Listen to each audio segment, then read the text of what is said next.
I felt the urge to look up the slang for a £20 note and a £50 note and a £100 note and all that kind of thing. You're such a geezer. I am a geezer, a monkey in the town and all that. And this morning in this little video that Alice shared, 100. Do you know what the slang for $100 note is in America? No, I don't. It's a Benjamin.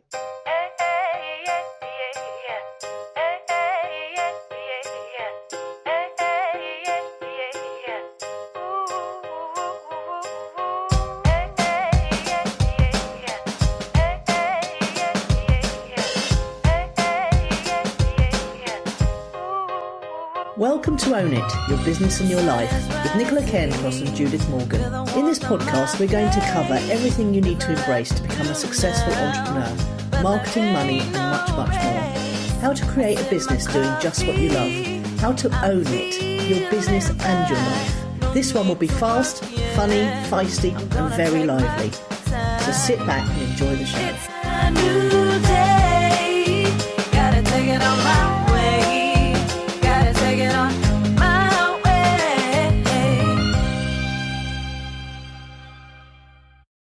I've been up since 7 preparing again, Judith. We've got a bumper episode today, but let me just say... I've been up since 7, but for different reasons. Sorry, let me just say, what were you going to say? We're really starting to get some traction now, aren't we? People are talking about the podcast on Facebook and sharing it, and I just feel it in my bones. We're getting some traction now. Good. I trust your bones. So what have you been up since 7 because of? Well, every other Wednesday at 8 o'clock in the morning is a 90-minute group that I do with Small Business Big Magic. And as I was just thinking, I just made myself a cup of coffee now because there was no time before the 8 o'clock. And I was just thinking in the kitchen, I didn't want to get out of bed at 7 o'clock this morning. It's dark, it's cold, wasn't really feeling it. But an hour and a half later, I'm buzzing because I've been of service to 6 or 7 people, and it's daylight and you're up anyway now, and now it's the podcast. It just puts a completely different complexion on your day, and you can turn it around. When I got up at 7, I thought, right, well, I'm just going to do the call and then the podcast, then I'm going to go back to bed. But I'm so over it now. Well, I always feel so sorry for those poor. But I hear people going out because I live in a little street in a town, and I've my bedroom. I sleep with the window open, so I can hear people in the street. And I hear people getting up from 5 o'clock and banging their front doors and going off. And I just think, oh my God, I'm so lucky. Me too. I can hear them showering, hair drying, running down the stairs. I know, but most days I don't get out of bed that early. You see, so I don't get to my desk. I don't start until 10 o'clock. So sometimes. 8:30, 9 o'clock. I don't have to get out at 7 o'clock. And actually, funnily enough, every time it happens, every fortnight, on the Tuesday night before, I think, how am I going to get up at 7 o'clock in the morning? Because I don't use an alarm clock. So I have to go to bed thinking, I have to get up at 7. I don't know how you do that. I honestly, if I don't use an alarm clock, I will sleep till 10, no matter what time I went to bed the night before. I haven't used an alarm clock for, 20 years or something like that. Good grief. Good grief. Well, my hot news is the builders have gone nearly. Thank the Lord. Nearly. Oh, you played with us there. I did a little bit. They've done everything, but I don't know if I know, but on Friday night when Phoebe shut the door to go to work, the front of the letterbox dropped off. And about 10 minutes later, when I shut the front door to go out for dinner, the back of the letterbox dropped off. Oh. So I had to find some gaffer tape. I'm surprised I even had any in the house, and gaffer tape my letterbox back on. And every day they've been back to try and fix it, but they just don't bring the right equipment. And he brought me a horrid one yesterday, a horrid new one, because the old one didn't have its spring on it anymore. And I just said, no, I'm sorry, that's just too nasty. You're going to have to go and get one. It's too horrid. Yeah. It was too shiny, too new, just not as nice as the old one. I said, you're going to have to go and get one that looks more like the old one. And he didn't mind. He's been actually really, really good-natured about it, considering he's been back every day in the dark after his other jobs. But as my sister pointed out, who's paying for it all, he should have done it properly in the first place. Yeah. So they're nearly gone, and focus is paying off this week. I've been doing, well, you'll hear all about what I've been doing as we go through the section, but focus is paying off. I'm knocking down my obstacles that have been tolerations for a little while, one by one, and that's purely because I've got nothing else to think about. So it's been a great week. What do you I've mean? got nothing else to think. Well, it sounds a bit tragic. It's purely because I've got nothing else to think about. I mean, no other businesses to think about. Oh, I see. Because what happens is, isn't it? If you've got an obstacle in one business and you've got two others on the go, you go off and work on the other two. I don't know. It's been a while since I've had that many. Yeah, exactly. So I didn't have that many, but I had the coaching membership site, and I had what else did I have? Business Success Factory. I've turned that over largely to just showcase the podcast of the same name, and I've just not felt very focused up until this week also, and I'm feeling very focused this week, like a laser. Good news. What else on your week? Well, if you read last Friday's newsletter, you'll know that I'm doing this happy money thing again, which is where you drop fivers in Tesco's. And Oh yes, I love that. and actually now all the Club 100 have said, oh, let's do it too. So they're all gearing up. And this morning they shared a video about a secret Santa in America who gets the police to stop cars and give them $100 note just for fun, which is in the same line actually. And funnily enough, last week when I was writing the newsletter, I was thinking about these paper notes, because you have to have a paper note, because you have to stick a sticky note to it saying what it is. And I felt the urge to look up the slang for a £20 note and a £50 note and a £100 note and all that kind of thing. You what? You're such a geezer. I am a geezer, a monkey in the ton and all that. And this morning in this little video that Alice shared, 100. Do you know what the slang for $100 note is in America? No, I don't. It's a Benjamin, because presumably it's got Benjamin Franklin on it or something like that. They call them. So funnily enough, the same thing came up in the video, which was good. Anyway, Happy Money. It's a 99p book from Amazon, and it's by Lena Bueno Star. Do not be confused and get other ones. And it's a two-step strategy for bringing more fiscal abundance, into your life. And it involves writing a little sticky note on a note of currency and leaving it in a public place where other people, strangers who you don't know and you never know, will find it and find this little love letter saying, here's your happy money, enjoy it. So it's kind of a fun game, and it's supposed to bring more money into your life. And when we've always done it before, it's always worked, and we've always stopped doing it. And this time in my reading of the book, I remembered, oh, you're supposed to do it for the rest of your life. Okay, so I'm going to do it for the rest of my life now. I've got two things I do which make me feel abundant. One is I loan on Kiva, and when I'm feeling particularly scarce, I go and top up my loan fund. So yes, that's a good idea. Yeah. $20, $30 makes a huge difference. Yeah, in, say, I agree. You can lend to one more entrepreneur, Mm-hmm. and then the other one is whenever I get a new client, I go and drop, usually a tenner on the local homeless man. And that's a good idea. Well, I don't drop it on him. Obviously, I pop it in his car. No. I'm not that condescending. But he never knows when it's coming, and give him his credit. He never expects it. We have a chat about jazz and stuff occasionally, and he never really, looks like he's expecting me to give him money. So I love to do it when I can because it's a nice surprise. Well, the test of this dropping fivers in Tesco's is that you have to do it swiftly and efficiently to avoid looking furtive on the CCTV. Where's Judith? She's been arrested for putting money under tins. Yes, that's right. You ought to wear a stripy jumper and carry a bag called swag while you're at it. Swag. Yeah, and irony of ironies, I'm trying to give money away, not steal it. Yeah, that'd be good, wouldn't it?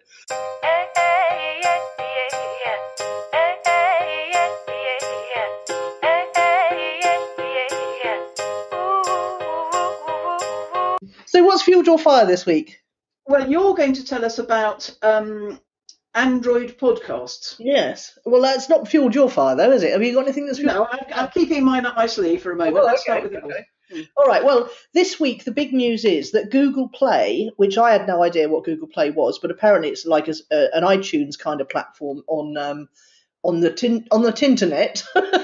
But it's for people who are not iTunes orientated or iPhone orientated. They've started a podcast platform on it. So I'm desperately trying to find an American who will submit our podcast for us ahead of time, because it's not available in the UK yet. But it's going to be as big as the podcast section in iTunes apparently. And we've known for a while that iTunes is coming off cars in the millions. The cars are coming off the production line with iTunes embedded in the entertainment center. The Android phones, which is a much, much, much bigger market than iPhones, I suppose, is they're actually going to have the Google Play platform for podcasts embedded in the phone. And I embedded think it's means that they can't remove it. this is very good news for us because we've both been surprised, I think, by how much resistance we've discovered to iTunes amongst our potential listeners. Yes, well, I don't get involved in anything like that, But we've both been surprised in the last year when people have said, "Oh, I don't like iTunes," and the numbers of people saying, "I don't like iTunes." I mean, I didn't know people didn't like iTunes. They don't say it to me. I don't think they probably dare, but they've said it to you. No, you've seen it. You've just forgotten. You have seen it. Possibly, yes.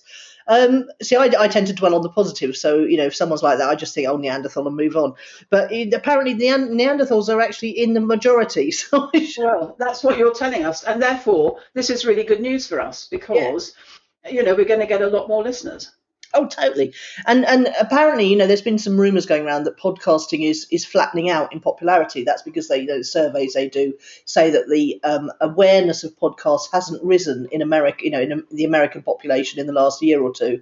But I think with things embedded in your phones and things embedded in your cars, there's bound to be curiosity, and people will stab them and to see what they're all about. And then once they find out that it's like radio without the adverts, we'll be away, won't we, really? Well, I think that's the other surprise. The first surprise was how many people don't like iTunes, and the second surprise was how many people don't even know what a podcast is. Well, yes, very true. And this week I found, now you're going to like this because you've got that goal of getting on the radio, ideally Radio 4. I've made contact on Twitter with Miranda Sawyer, who has a podcast about podcasts. Oh. And she's going to give us a listen. Oh, how exciting. That'd be nice. So, Miranda, if you're listening, this is Judith. She'd love to be on the radio sometimes, and she thinks she's got Hello, Miranda. So, yes. Nicola would like to be on Loose Women if you've got any connections there as well. Yeah, that's my goal. I particularly like to be on Loose Women with Eddie Izzard, who was on Breakfast TV this morning in full female regalia because she's come out as being transgender. I didn't know that. I saw him saying yesterday a really nice thing on Facebook. I don't wear women's clothes. I buy them myself. Yes. Well, apparently he mentioned today he came out as transgender about 4 or 5 years ago, which I think is an incredible thing. I just thought he was a guy who quite liked to wear the occasional Lambertan boots like he had on this morning. But no, he's apparently transgender. So I was watching Caitlyn Jenner on the Awards of Courage last night as well. And I actually know a transgender person, and it seems like it's becoming more and more accepted to say that you are transgender nowadays, and bloody good luck to everyone, I say. Yeah. So what's fueled your fire? Well, I had a very interesting conversation on the call on my group call on Monday night with a lady called Kath, who's an artist who lives in Spain. And Kath just comes through the crack, really. She's got her life really well sussed. She used to be a dentist in the UK, and she's got property here that she rents out, and now she lives in Spain and she does drawing. Lovely. But she's a bit inclined to ask me questions about the meaning of life. And she asked me 2 questions on Monday night, which was, how did you get into woo-woo? And I had to roll back the years and remember that. And then she said, why did you give up the accounting? And something that I realised while describing that to her was that when I was an accountant, I did their accounts and the coaching came free. And now that I'm a coach, I'm paid to be their coach, but the accounting knowledge that I have that I can share with them comes free, if that makes sense.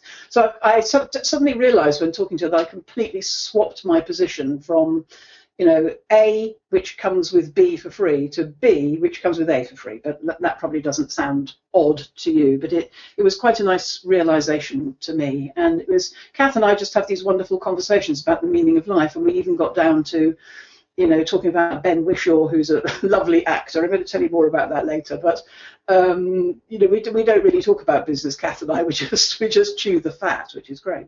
And she comes for the crack, you say? So she does, yeah. She comes for the crack. I love that expression. Almost as much as Benjamin, which is my new favourite expression. Yeah, a Benjamin meaning $100 note. Lovely. Absolutely. Does she? It's so interesting, isn't it? Because people, if you went out and asked any member of the street who earns more, would it be an accountant or a coach? Most of them wouldn't have heard of a coach and wouldn't know what they do and wouldn't probably value what they do at all, because most people don't have coaches. Yeah. But most people know what accountants do, and it's an interesting juxtaposition, isn't it? It is. It kind of, yes. And she said, you don't meet many, we were talking about woo-woo, we were talking about coaches and, NLP and homeopathy and all the away with the Ferris stuff that I love. And she was saying, and it's quite rare that comes in a package with, an accounting thing. And I go, yeah, great, isn't it? And that's what people like, which led me into a conversation about, that's my USP, that I'm away with the Ferris, but I've got both feet on the ground. And that's what I try and get all my clients to work out. What is your unique mixture of things that the world will buy from you? Well, it's so interesting you say that, because in my project updates, I'm going to tell you about a little bit about what I've realised my USPs are, because I've been doing a lot of work on this week. Yeah, but I think good. The other thing is the British women are not very good about shouting about their USPs. We have to make sure it's front and centre of our marketing. And I think in the same way that Suzanne Jorgensen was a relationship coach and is now a cancer survivor coach, but she's actually a trained psychiatrist. She's a fully qualified trained psychiatrist. So that's almost her USP, in the same way that yours is that you're a spiritually guided, creative people coach, but you've got this backbone of accountancy fibre and solidness and it's like discipline. Money. Yeah. Money. Yeah. Show me the money, Nicola. Yeah. I'm not showing you mine, or you'll be putting it under tins in Tesco's. No, but that's the thing. I'm actually, and I've just thought of something I need to share with you before the end of the show, which I will do in a minute.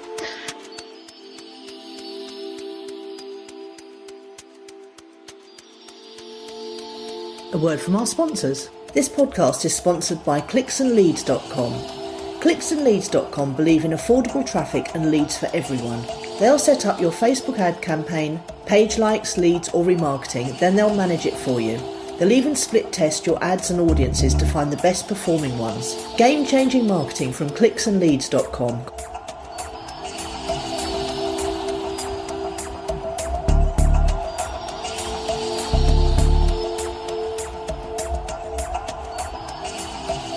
Right, now, shall we talk about Client Challenge of the Week? I've got so much to say here. I'm just bulging with excitement. Yeah, good. So tell the listeners what you're going to talk to us about this week. Okay, well, since I started clicksandleads.com, I've always been an inbound marketer, because I've always been not very good at talking about money, not very good at asking for the sale. I've always rather work on the law of attraction in terms of inbound marketing. But when I started Clicks and Leads about 3 or 4 months in, I realised that I really had the opportunity here to grow it into a company that was bigger than just me. And I've had that opportunity a couple of times in my life before, but I've always been either too scared or whatever to go for it. But something's been making me, over the last 2 or 3 years, listen more to podcasts about startups and get more excited about the idea. And it's the kind of thing I was excited about as a younger person, but then got it knocked out of me to some degree when I had the kids. It was just impractical to grow a bigger business. But about 3 or 4 months in, I realised Clicks and Leads could be a bigger business. It could offer social media pay-per-click services to lots and lots and lots of small businesses around the UK, let alone around the world. And if I was going to do that, this was my big opportunity. You know that thing that Darren Sherlaw says, that we're about to ride the crest of a wave again, and it's probably the last one before you or I think about retiring, stopping working. So I'd like to ride the crest of this wave with Clicks and Leads. So in order to do that, I need to get my head ready to run a business, even albeit one that doesn't have offices, doesn't have permanent staff, etc., etc. So I've been looking at an outbound sales process as well as an inbound sales process, and I've been looking at what the difference is and how people go about it, because when startups start, they do not do attraction marketing. They don't often do content creation. Dan Norris was an exception with WP Curve, but most startups in the startup world don't do content creation. They don't have opt-in boxes. They don't have autoresponder follow-ups. They do encourage people to come to their website straight away and buy online, but they don't do anything to capture the people who don't buy first visit. And so it's really interesting how they go about things. And I've been thinking, well, that's crazy. Why don't they do all that stuff? And then I realised it's inbound marketing. They don't know anything about it, because what most traditional businesses are taught is outbound sales, which is things like networking, which is things like putting print advertising, radio advertising, generally spending a lot of money on getting people know that you're there. So that's when I realised that actually I am doing a bit of outbound sales, because I do Facebook advertising, obviously, and then that brings people to the site to opt in, and it swaps over onto an inbound process there. But a lot of the podcasts I've been listening to are talking about, and indeed the books I've read recently, which I'd like to recommend to everyone, which are Predictable Revenue by Aaron Ross, Spin Selling. I can't remember who that's by, but it's really worth reading because it's the difference between selling low ticket items and high ticket items. And the recent one I've read, which is Traction, which is more about business planning, but does talk about the list, the 100 ideal prospects you're going to go after to get to know and hopefully have a sales conversation with. So that's all outbound stuff. And the other thing that they do is they start to get the list together, whether that's 100 or 1,000 people, and they start contacting them. Either it used to be cold calling in the old days, but most people will be glad to hear, because everyone hates the idea of cold calling, is cold emailing is now the way forward.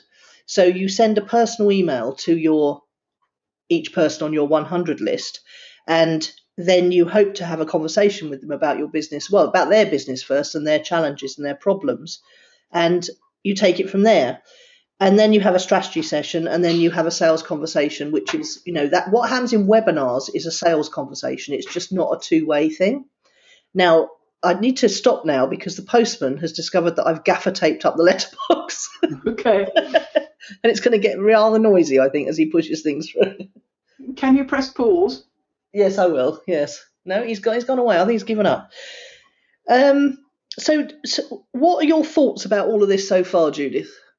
Well, it's interesting. I'm thinking of Rihanna, because I told Rihanna we were going to be talking about this today and that she'd be able to hear it a week on Friday, because I'm encouraging her to do the 100 ideal prospects. And I didn't know that was included in Traction, but she read Traction and loves it, and is now going to be selling something, I think, that they do, which is called the Entrepreneur Operating System. Do you know that? Oh my God, I've just literally finished. I mean, if we're jumping ahead a bit to what project updates, and what was impressed me this week, I have literally spent the week neck deep in Get a Grip, which is the follow up to Traction, and I was going to recommend it to everyone today, because it's the Traction principle, the Entrepreneur Operating System, in a story format like it was with eMyth.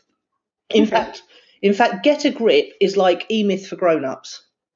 And I was saying that I think Traction is the eMyth for 2015, because eMyth's a bit outdated now. Yeah. But yes, I do quite like the idea of 100 ideal prospects that you reach out to, and I think certain of my clients' businesses lend themselves to that. Well, the interesting thing is that the way to do that is you either buy. I mean, I've got a client who is for Clicks and Leads, who is in a very, very tight niche. She works with call center managers. Now, I thought call center managers would be quite easy to get in front of on Facebook, because they're generally women between 30 and 50, and they're, I thought they might have identified themselves by, having an association or reading a certain kind of magazine or whatever. But it's proving a little bit more difficult. And the reason we've realised is because that she has a list of 5,000 call center managers in the UK, but they all are on that list with their work emails. So when you upload that list to Facebook, you don't get, as you get about 400, 500 people showing up, because of course everyone's on Facebook with their personal emails. Yeah. So that took me about a week to work out. I was in the shower having a big brainstorm and why we weren't getting anywhere, and that's what I came up with. So you can actually buy or rent lists of your ideal prospects, and you can do things like getting in front of them on Facebook, which is inbound. Well, it's outbound. The advertising bit is outbound, but then what happens to them after they come to your website can either be outbound or inbound. And there is actually a new company that I'd like to talk about, which is just recommend you to, called Lead Fuse, Fuze. And if you're in this kind of business, what they used to do a done-for-you service where they would find you leads in your target market, and they wouldn't just find you leads. But now they've gone over to just selling the renting. It's software as a service, so you pay monthly, but it's about $40. And what you can do is, for that, you can get 300 new leads every month in your target market. And you use their software to find them, which goes out and it scours the internet, and it looks through LinkedIn.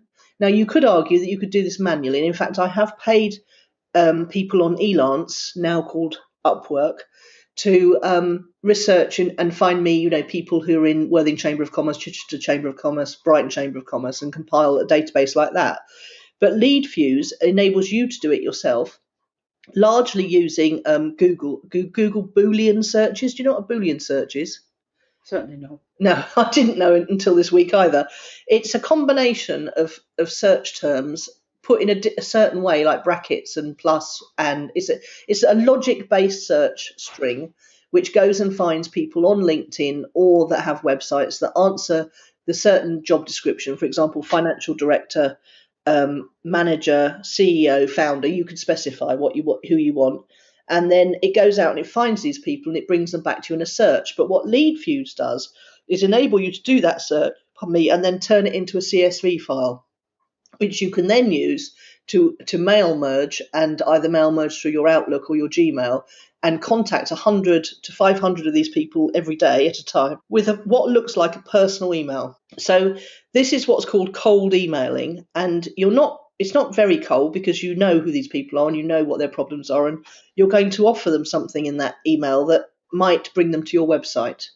And with my call centre manager lady, she's emailing 500 people at a time, because once we realised that she had their work emails, not their personal ones, I said, well, the thing we need to do is you need to email them and bring them to your opt-in page to download your free report, which would be very valuable, because she's worked with hundreds of call centres and has made them more profitable. And then once they've visited your opt-in page, I've got them cookied on Facebook, so we can now remarket to them. So this is all coming together in such an exciting way that is so sympathetic to people who don't like selling, or who tell themselves they don't like selling, because we've fessed up, we've come out, haven't we, as loving to sell. Yes. Because selling is just moving someone from a situation that is not so comfortable and ideal into a situation that is more comfortable and ideal. And it's no more complicated than that. But what you have to do is get in front of the right prospects first. And therein lies my other challenge, which is the fact that I'm struggling to identify my ideal prospects, because all the people I thought they were don't turn out to be the customers I'm attracting. I'm attracting customers who are coaches, consultants, authors, speakers, trainers, content creators. And if you'd have asked me at the beginning of the year, would those be your ideal clients, I would have said no. But they are the clients that are getting the biggest return on investment from my services. They are people who would be likely to know about you anyway-ish. They are, yes, but word of mouth is spreading, because I'm having some major successes with one or two of these clients particularly. But when I looked at the one that I'm having the biggest success with, she has an outbound sales process. She is a coach. She works with other coaches who want to become more business-like. And her outbound sales process is she advertises on Facebook. She brings them to opt in for something. She jumps them to a webinar where they register for the webinar. After they've registered for the webinar, they get an offer of some kind. And the offer of some kind is always backed up by the invitation to speak to someone on her team. And that speaking to someone on a team is a sales call. Mm. And it's, it helps them at the same time, because I've been through some of these sales calls. I had one with Kevin Nation's team, and I did get a lot of value out of it, because he did tell me a lot of things in the hour that helped me with my business. But his ultimate goal was to close me onto a program. Yeah. Because without me being closed onto a program, they couldn't help me any further. No. So that's. I tell you what I think is interesting about the 100 ideal prospects as well. If you identify them and reach out to them, I don't think that those 100 ideal prospects that you're going to with a coldish initial approach would ever find you, no matter how hard you blogged and social media'd for the rest of your life. One or two might, but 100 aren't going to. Absolutely. And I was thinking about this whole thing because, I haven't been allowed on Google AdWords for years, because they decided my book, The Money Gym, was a get-rich-quick thing, and they just blanket banned me. They've actually come back to me now because, obviously I think when you create a limited company, Google must, if Google's got any sense, they're reaching out to every new company that's being formed in the UK and offering them a £50 Google AdWord voucher, because getting yourself on, it's a different kind of advertising. Facebook is advertising to people who may not know they need you yet, or who are just thinking about something. Whereas Google AdWords is advertising to people who've done a definite search for you. And they sent me a voucher. I signed up thinking they'll never let me through this process because they'll realise who I am. But of course they haven't, because it's a limited company. So I'm now advertising to people, and 22,000 people are searching for Facebook Ad Manager a month. 22,000 on that specific term. And I wouldn't have known that if they hadn't, if I hadn't. So I'm actually now spending £5 a day just getting in front of people who are searching for Facebook Ad Manager. But I'm also advertising on Facebook to people who may not have realised that that's what they need yet. I understand, yes. So you're coming at it from both ends, as 'twere. As 'twere, indeed. Yeah. And it would have, but looking back, Judith, to the days, the years that we both spent blogging for traffic, which we loved and which worked. But when you think how bloody slow it was to build a following like that, I'm just saying that if you're in a business and you're doing a purely 100% inbound strategy, that's a great long-term thing, as is SEO, proper SEO done well. But if you really want to get some action going quick, I would seriously consider looking at an outbound sales process. Well, and then there are some of my clients, of course, who are never going to blog. Yeah, well, true. Yes. I mean, I'm completely incapable of blogging right now, because I feel that I've spent my creative force on years and years of blogging. So what I've done now is literally, this is one of my massive achievements. Yesterday afternoon, I got my team together and I said, I want to blog on clicks and leads every day, but I don't want to do it. How can we create content to go on the website every day without me having to write a blog post? And what was your motivation for wanting to blog every day? Because I do believe that it is important and I think people get to know you. So clients come to clicksandleads.com. I didn't even have a blog thing on the menu for a long time, but now I'm starting to put content on the blog, I think. And looking at my heat maps, which you can get a heat map on your website for free by using a plugin called sumo.me, I can see that the hottest spot on my website is the blog tag.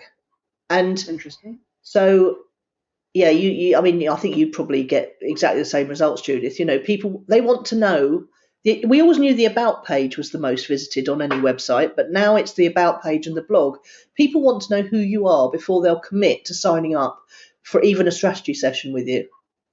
So blogging, I think, is really important from a building authority point of view and connecting with your audience and reassuring people that you're a real person. In the same way this podcast does. We've had people telling us, haven't we, that they've got to know us really well through the podcast, and I've certainly attracted a client because of it, whether she heard about us through the podcast or whether she came to the podcast after coming to one of our websites, I don't know. I'm not saying very much today because I'm having an awful lot of thoughts while I'm listening to you. Oh, good. Well, that's good. Now, the other thing I'd like to share, this because obviously I'm just neck deep in the whole thing at the moment. I'm an immersion learner, as they call. And the other thing is that cold traffic needs smaller steps in the process than warm traffic. So you might take someone who's signed up from your blog through an opt-in for something and then jump them straight to an opportunity to talk to you.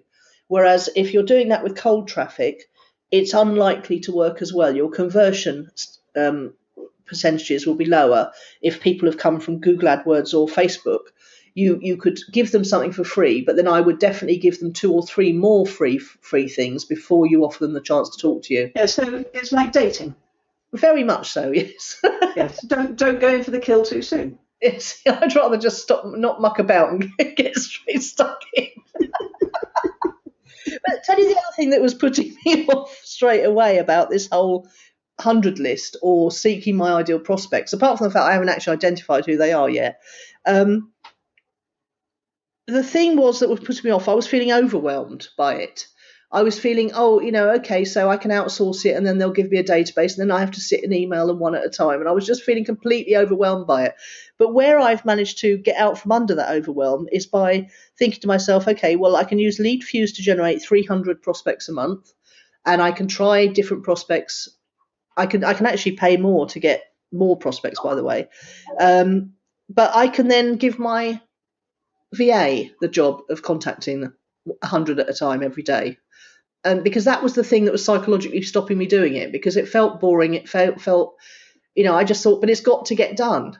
It's got to get Yeah, I've no idea how to do email merge either. No. Can I ask a question about Lead Fuse, which you said was $40 a month, American spelling, American data? Does it work just as well for, the Worthing Chamber of Commerce as it does for the Baltimore Chamber of Commerce?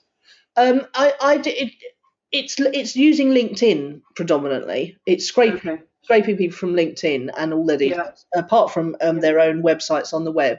So if you wanted to say the Chamber of Commerce, I would say that what I did was I went to Upwork and I found a researcher. And my question is, since we're Brits, I know a lot of our audience are American, so it's obviously going to work fine for them. Is there databases that they're using just as useful for us in the UK? Lead Fuse is an American company. So I know. Is it going to work as well for us in the UK? Is my question. It's worked brilliantly for me. I mean, I just ran it. I ran it just. Obviously, I'm not going to, because I've only got 300 leads I can generate. But I think $40 for 300 leads is cheap. Well, if you went to someone like highlightdms.co.uk, which is where most people rent and buy lists in the UK, you would pay probably £1 a lead for a one-time use.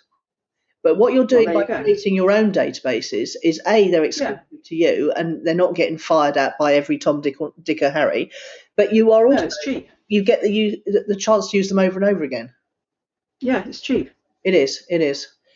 In a good way. Yeah, and the Lead Fuse software was developed by one of the guys at Zero to Scale podcast, which I highly recommend. But he developed it for his own use first, and you find a lot of softwares developed like that. It scratches the person who developed its itch, and then they suddenly realise that they can sell it as software as a service. Yeah. But I did it with my call centre lady because I wanted to see if I could access call centre managers around the UK for her. This is before I realised she had a list of 5,000 tucked away that she hadn't mentioned. And I was able to generate, at least 300 call centre managers in the UK from doing this search. But I'll tell you what I'm thinking now, for ordinary listeners who are a bit bamboozled about what you're talking about. There's an opportunity here for everybody to challenge themselves at some point to draw up a list of 100 ideal prospects. Yeah, and now I know that mine are authors, coaches, speakers, trainers. Now I know that those are the people who get a great return on investment working with clicks and leads, and who I know the market, and I've probably got a bit of credibility in the marketplace as well. I'm going to go and do, find 300. In fact, I did when I started my other podcast, I paid a researcher on Upwork to go and get me the top 100 business authors, the top 100 business podcast owners. And so I've already got databases of several hundred of my ideal prospects. So I have started this process myself. But I think it's worth doing for much smaller businesses than yours. Oh, definitely. Yeah. Just as a fun exercise, actually. To make us braver. Now, let me just warn everyone here. If you're going to contact 100 people, you have to be really careful how you do it. You have to make it sound like you're writing to one person.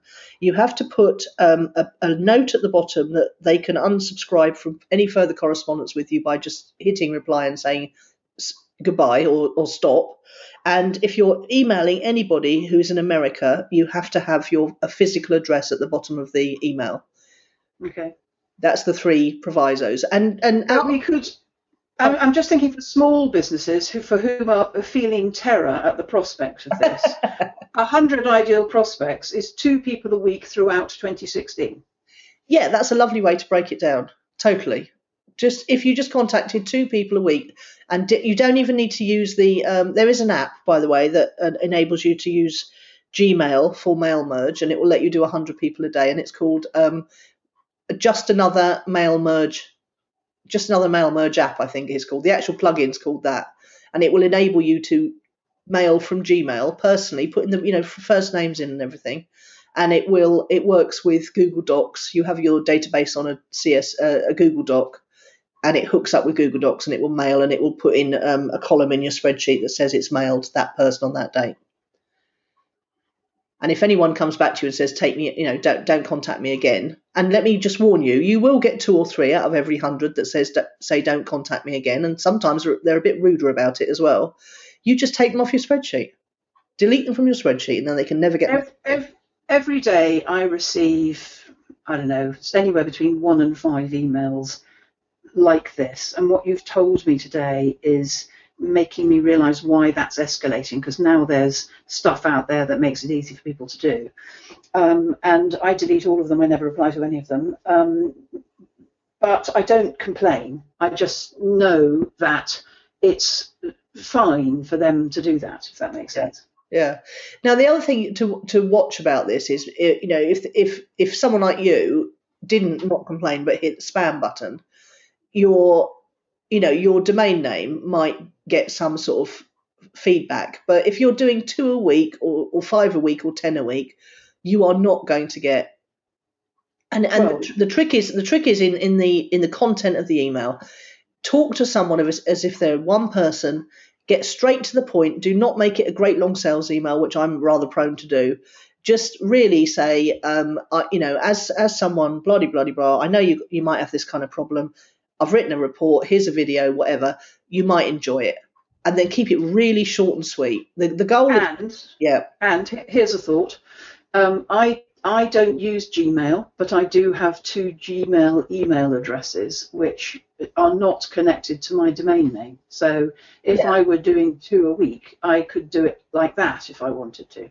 Yeah, I've got a clicksandleads@gmail.com email address, which I would use. Yeah. Right. So that wouldn't have an impact on your domain name. No, that's. But make sure that it's a personal sounding email you use. Don't use sales. It's not going to work unless you do it. Is it like that? No, you've got to make it personal, and you've got to really know your market. But once someone clicks through on that email, and even if they visit a page and don't take action, you've got them cookied, and you can remarket to them on Facebook really cheaply, or Twitter, or Google. Yeah. So you're turning your database into. Think about it in tiny little steps.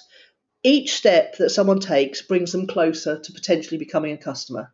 But don't expect them to make the leap straight away. They're not going to make the leap. If you've got 10 steps in between and you move a proportion of, say, 1,000 people forward through 10 steps, then a certain number of them are going to become customers at the end. Yeah. It's inevitable. And the thing I love about it, just coming to the end of this section, the thing I love about it is it puts control of your business back in your hands. Inbound marketing always felt lovely and gentle and attraction based, but it never felt controllable or scalable. What this does, this outbound sales process, it feels scalable. It feels under my control. It feels like if it's to be, it's up to me, and my success is down to me. And that's a lovely feeling, because I don't feel like I'm passively sitting here waiting now for my business to succeed or not. And it doesn't feel like that outcome is out of my hands. I do have lots of clients, probably 40% of them, who are never going to do blogging. The written word is not their thing. They always want to go and have a meeting with somebody or a cup of coffee or a face-to-face type of activity. And I quite often say to them, we've got to get together a list of people that you can call and start to build a relationship with. And I think you've given us some ideas here of how that could be less scary than it sounds, and that there are mechanisms out there that make it even easier than it sounds. When Neil first moved to Australia, and I've got to give him huge credit for this, because when he first moved to Australia, he knew absolutely nobody. And I know that he went through a process of identifying 100 big players, big entrepreneurs that he wanted to get to know fast. And I know that he got our VA, Patricia, to contact those people with something like this. And one of the first people he ended up going to, and he literally set aside Thursday to have coffee with these people. So he would go and have 2 coffees, then he'd have a lunch, then he'd have another 2 coffees, if he could. And one of the people he met in the first couple of weeks was a guy called Kerwin Ray, who is one of the biggest entrepreneurs, best respected entrepreneurs in Australia. And funnily enough, people have just started talking about him because he's started going outside Australia to talk on stages. And I keep hearing his name popping up in podcasts, and people seem really, really impressed with him. And Neil managed to meet him within 2 weeks of getting to Australia by using this process. So I know it works. And they become great friends, and Neil went on to do some marketing for him. I know that. So he got business out of it very quickly. Well, I think this strategy always worked pre-internet, didn't it? Yes, it did. It's just the internet's made it a bit easier and faster. Yeah. Well, I hope that's useful for everyone listening, and I hope, the fact that I'm swapping from inbound to outbound, and I had all those fears, and I'm getting over them because I want to take control of my business success. You're not swapping, you're doing both, aren't you? Yes, I am doing both, yeah. Yeah.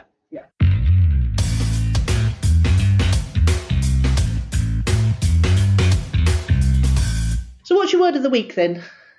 It's noticing. Oh, nice word. I don't think people are very aware. And I think noticing things is important in two ways. Noticing stuff about yourself, just being more self-aware, keeping your eyes open and your ears open and your antenna wiggling to what's going on outside of you is one thing. But I'm talking about, if you want to make changes in your life, the first thing you've got to do is notice what's going on. Very nice. I'm not going to say any more. Because it's just word of the week, isn't it? Yeah. Well, my word of the week's oblivious. No, it isn't actually. But I am a bit oblivious, so I will try to notice more. That's very good. Well, my word of the week's got to be traction, which is, obviously we've been talking about this all the way through, not just the book, but the concept of traction being getting moving and getting things working and I think of it as like tyres starting to get a grip in the mud. You're coming out of the mud and the big tractor tyres get a grip on a bit of wood or some concrete or something and start to haul you out of the mud where you've been mired in, what's the word? What do elephants do? Wallowing in the mud. And traction's all about getting... I think hippos wallow in the mud, don't they? I don't think elephants wallow in the mud. Oh, they do like a nice wallow, elephants. Baby elephants particularly, yeah. So, so getting traction. Traction is my word of the week. I love it. Very good.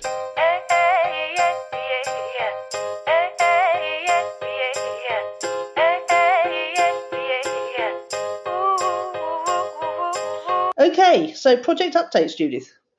I'm going to tell you about one of my little MLMs this week, which is called Chartfords, which has been around the world since 2008, and I've mentioned them before on this podcast. Somebody that you and I both know now. What's his name? Oh, I've forgotten his name now. The Asian businessman from Croydon. Tamkin. He's got his finger. Tamkin. Yeah. Tamkin's into it. And what Chartford set up to do in 2008 was to sell art online, which in itself is interesting. But recently they've segued into the supplements business, which quite a lot of your internet marketers are in. Yeah. And I got into it when they got into that as an experiment, because the promise was all you have to do is spend £100 and no more ever, and money will roll in towards you. So I thought, well, that's got to be worth a go, hasn't it?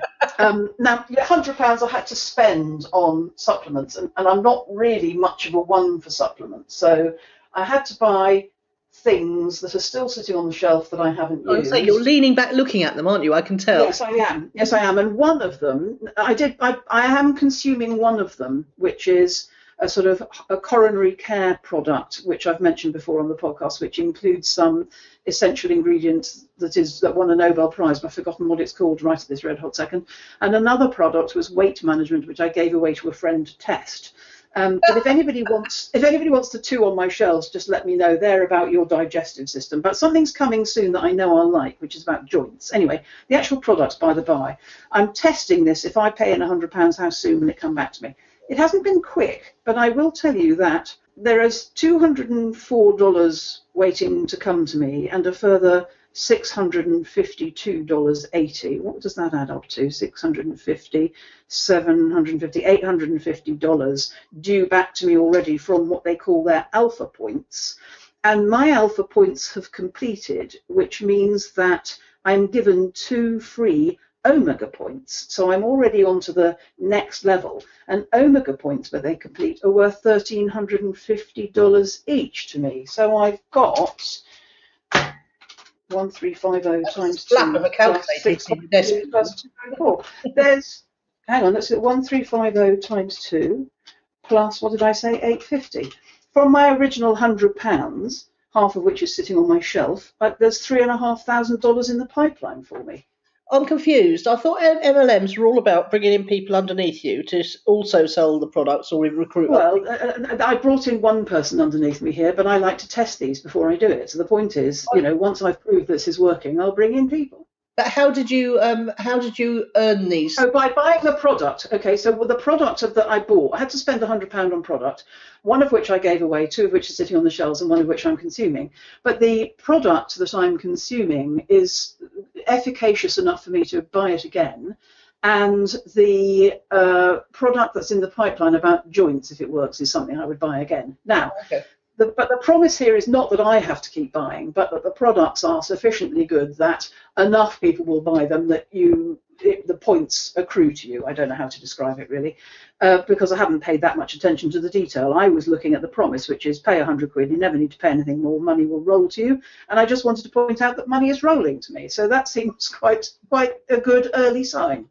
Yeah, well, and I'm only the second person since they in the UK team in which I'm in, since they moved over to supplements, whose alpha points have converted to the omega points. So there was a lot of, ooh, Judith, look, your points have converted, which again I don't really understand, but I do understand enough to know that there's $3,500 in the pipeline to me, and all it cost me was £100. Oh, I find that very interesting. So everyone's going, "Oh, Judith, how did you do that?" And you didn't actually do anything except buy your own stuff. Not particularly, no. You can look up, points. There's a point system, so you can look up how well your points are doing, and there does seem to be an element of luck to how many have bought product on one of your points, which has caused it to mature. And when it matures, you're given these next level up points, omega points, alpha, omega, and I think it goes ruby, sapphire or something. I'm a long way from ruby, sapphire. But once it works its way all the way through the system, I don't understand how it works, Nicola, but it seems to be working. It seems to be working. I mean, there's $204 I could draw back now. I haven't, because actually what I'd like them to invent, and I think they're hovering on the brink of it, is that I can use my dollars to buy more product. I think, that's how it works a bit. But with the art, people bought art, they liked art, they bought more art. And same with these supplements. The thing about supplements, of course, is if you find one you like and it makes you feel better, you'll keep buying it. So they've used the principle that they've proved through the art since 2008 to move into supplements, and I think they have plans to move into ethically sourced coffee and proper drinking water and all sorts of things, because of course they are repeat products. I think the art was to a certain extent. I mean, the size of the online art market would blow your mind, because frankly, have you ever bought a picture online? No, me either. So you think it doesn't exist. But there are so many hidden markets out there that just because you don't participate in it doesn't mean it doesn't exist. Do you know what I mean? It's interesting because I think we might have a listener called Liz Polulin who paints the most stunning pictures. She's a very prolific artist. She's a very creative person. She started off in music, moved into art, paints. She's got hundreds of canvases in her studio, and she's trying to find an online forum where she could sell her art, not at dirt cheap, but where she So what's the name of that company? Chartfords. I don't know what their. I don't know how they source the art they sell. Okay, all right. So yeah, Liz, if you're listening, that's no one to investigate.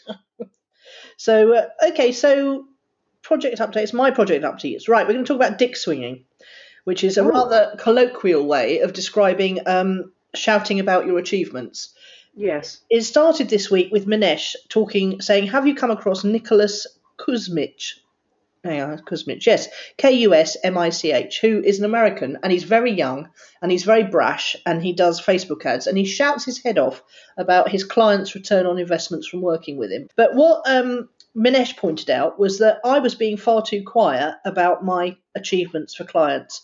So, for example, this week, one of my clients Skyped me to say, only last night, in fact, we've spent $750. She's got 10. I didn't think it was going very well because...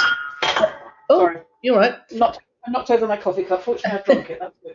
All right. Well, but she Skyped me to say that she'd had 10 red-hot prospects go through the whole funnel and apply to speak to her team. These 10 prospects are, at least 50% of them are going to invest in this program.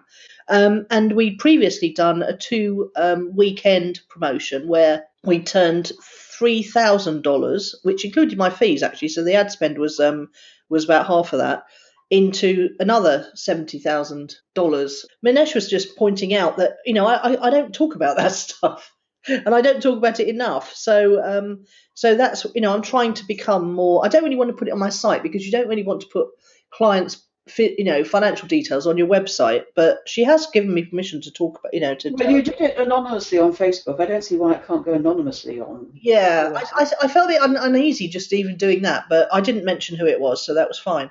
But I do think, that is what people care about, isn't it? It's return on investment from advertising spend. Well, I think actually what you described, Minesh, who's a bloke, had to encourage you, a woman, to do it. And I think that's what you're talking about, because you're reminding me of the story about when I was an accountant and Henry was an accountant, and we both had a 5 Series BMW, and I'd park mine rather shamefacedly round the corner, and he'd park his right out front because he knew his male clients would be impressed by his Beamer and think he was a great accountant and hire him. And I was thinking, oh, my clients will think I'm doing rather too well and that I'm profiteering at their expense. I was too sensitive and subtle. So I think that might be a male-female thing, which is why, of course, it's called dick swinging. Yes. And there is a brilliant Denise Duffield-Thomas video, isn't there, that I shared a while ago. Yeah. Do go and look up. What was it she talks about? It's about the difference between how women are a little bit apologetic about their offerings and how women men. sell. That's what it's called. Yeah, and it's absolutely had me crying with laughter. So Denise, well done. That was a brilliant video. So the rest of the project updates, I've got a 7-day a week content plan, which I mentioned earlier, with no extra work for me. I've done the Vision Traction Organizer for 2016. I know exactly what I'm doing next year. I've done accountability chart. Obviously, my initials are next to most things at the moment, but I know what's going on. This is the big news. I've hired a tech VA. So I don't have to do the techie bits anymore. I got her to do a project at the beginning of the week, which involved hooking up her clients, creating lead pages for a client, hooking it up to their constant contact. It would have taken me about an hour, 2 hours. But she's in the Philippines, and she's, she thinks $10 an hour is an amazing rate, and she did a really, really great job. So I'm very, very happy with that. So did you have to kiss a few frogs before you hired that one? No, I didn't. I wasn't actually actively looking because I didn't think, as usual, I didn't think anyone else would do it as well as me. But I was mooching about in the Pat Flynn Smart Passive Income Forum, and they started talking about VAs and where to find them. And it turned out there were quite a few VAs in the forum, and I just really liked the cut of her jib. Her energy jumped off the page at me. So I contacted her and I said, can you do this, and this? She had absolutely standing on my head. So I gave her a little job to do, and she did a brilliant job of it, and she's on the team now. So I don't have to do anything except think. Well, which is what all creators want to be paid to do. Exactly. But I've been thinking very hard this week, so I'm going to take the rest of the day off because I'm feeling brain work is the hardest work we can do. Thinking is the most important work we can do. Uses the most calories as well, which is an unexpected side benefit. That is a nice bonus, yes.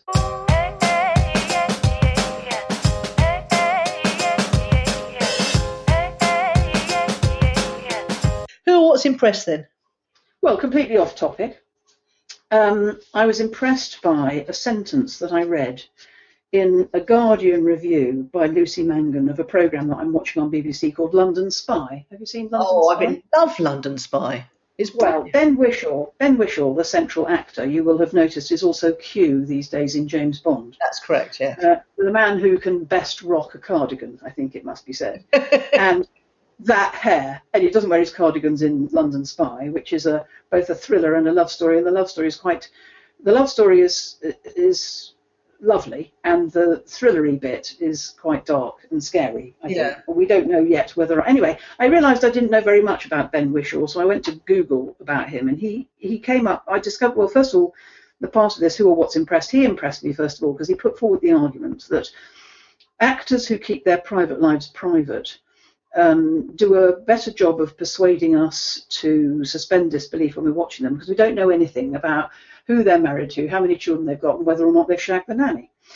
So his view is that keep your private life private, because it distracts from their ability to be a different character in a different. I mean, if you compare Q to this role that he's playing in London Spy, they're completely different. And we're not sitting there thinking about the stuff we know about him from the tabloid press. But Then in this Google search I did to try and find out a little bit more about him, which was rather fruitless because of his beliefs about this, and good on him because I agree to that, I came across the Guardian review of London Spy, and Lucy Mangan describes Ben Whishaw as the most powerful actor ever made out of thistledown and magic. And I just thought that was the most beautiful sentence. I just sat there and sighed at it and thought, I wish I'd written that sentence.